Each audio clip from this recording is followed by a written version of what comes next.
Assalamualaikum warahmatullahi wabarakatuh. Alhamdulillahirrahmanirrahim. Puji syukur kita panjatkan kehadiran Allah Subhanahu wa taala. Kemudian tidak lupa salawat serta salam kita curahkan bagi Baginda Agung Rasulullah Shallallahu alaihi wasallam yang telah membimbing kita menuju jalan yang lurus. Kemudian penyusunan karya tulis ilmiah yang berjudul COVID-19 dan bentuk partisipasi dalam meneranginya. Jadi isi makalah ini sekaligus untuk menghimbau masyarakat untuk menjaga kesehatan di masa COVID-19 ini. Kemudian terima kasih kepada Bapak Dosen Bahasa Indonesia, Bapak Muhammad Rizky, MPD, atas bimbingannya dalam pembuatan makalah ini. Dengan rendah hati, penulis memohon maaf apabila ada kesalahan dalam proses pembuatan makalah ini. Jadi perkenalkan, nama saya Zarakan Samuza, NIM J500-190-105. Di sini saya akan mempresentasikan tentang COVID-19 dan bentuk partisipasi dalam meneranginya. Yang pertama,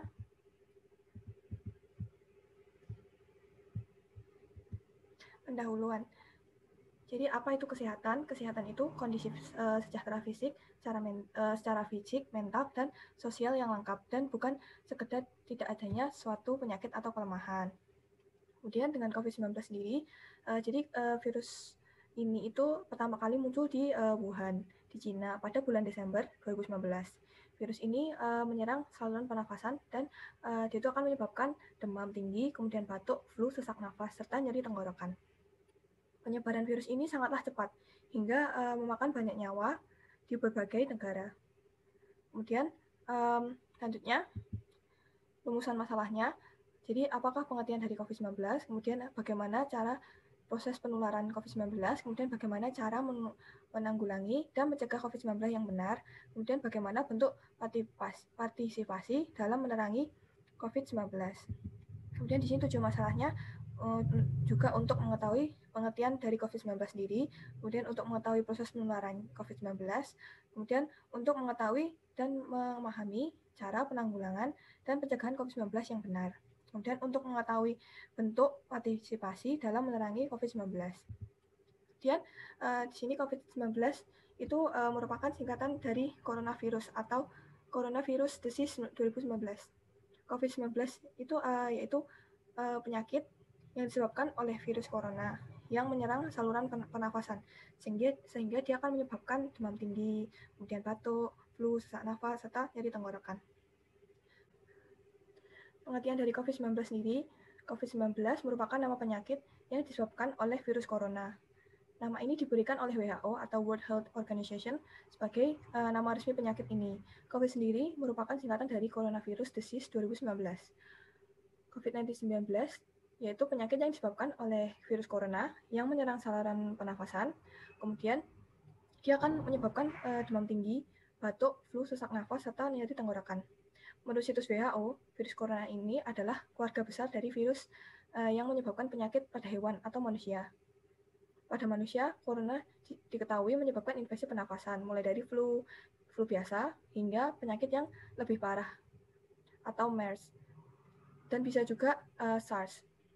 Kemudian virus ini mampu mengakibatkan orang kehilangan nyawa, sehingga WHO telah menjadikan status virus ini menjadi pandemi dan meminta untuk Presiden Joko Widodo menetapkan status darurat nasional corona.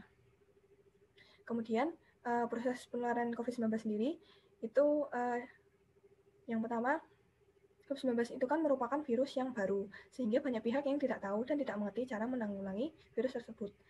Kemudian pemerintah dituntut untuk segera mungkin menangani ancaman nyata COVID-19.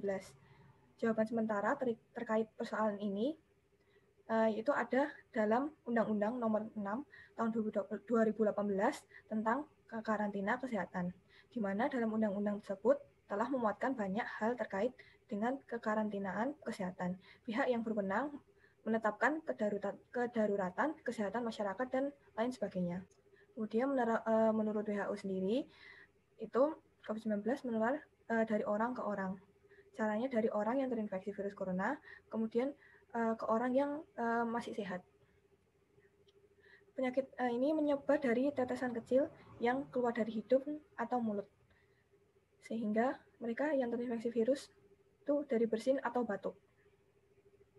Kemudian selanjutnya, cara menanggulangi dan mencegah COVID-19 yang benar. Yang pertama kita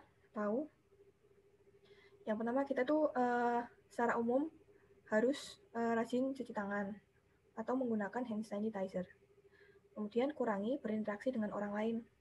Selanjutnya juga bisa dengan cara gaya hidup yang sehat, dengan makan, tidur, olahraga, untuk imunitas tubuh itu menjadi kuat. Kemudian saat di luar kita menjaga jarak aman sekitar 1 meter dengan orang yang batuk atau bersih. Kemudian kita harus menghindari kerumunan, menghindari untuk menyentuh mata, hidung, dan mulut. Dan hindari keluar dari daerah-daerah yang sudah terkena COVID-19. Kemudian hati-hati dengan olahan daging mentah. Selanjutnya, hindari memakan daging hewan yang sakit atau mati karena sakit.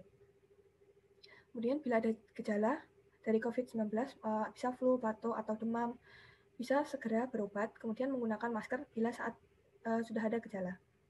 Kemudian serta kita harus selalu berdoa kepada Tuhan yang Maha Melindungi agar selalu diberi kesehatan.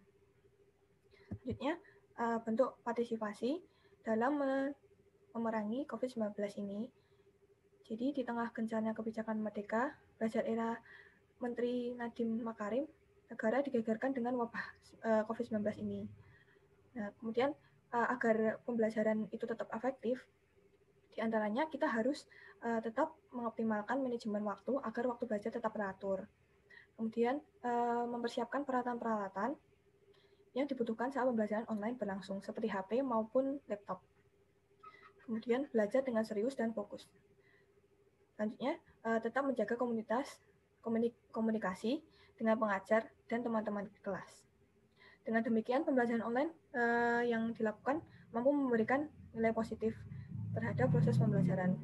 Karena hal ini juga mampu memberikan pengalaman baru serta pembelajaran yang menggambarkan bahwa teknologi juga dapat bermanfaat baik bagi penggunanya. Kemudian selanjutnya, kesimpulan di sini kita ketahui COVID merupakan penyakit yang disebabkan oleh virus corona. Virus ini menyerang pada saluran pernafasan. Gejala COVID-19 yang paling umum itu adalah demam, kemudian kelelahan, dan batuk kering.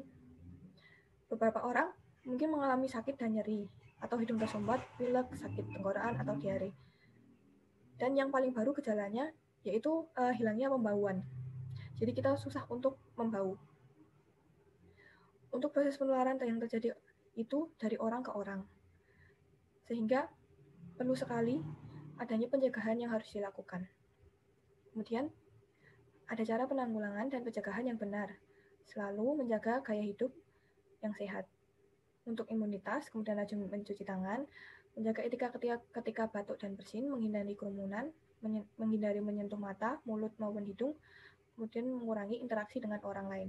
Kemudian yang terakhir kita juga jangan lupa untuk berdoa.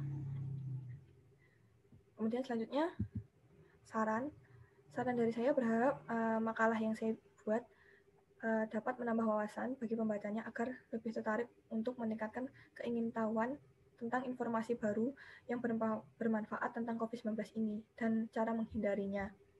Karena wabah ini sangat berbahaya. Jadi demikian kesempurnaan makalah ini. Saya berharap kritik dan saran dari pembaca yang sifatnya membangun agar makalah ini bisa lebih baik untuk kedepannya. Ini untuk terakhir daftar pustakanya. Sekian dari saya, mohon maaf bila ada salah. Akhir salam, wassalamualaikum warahmatullahi wabarakatuh.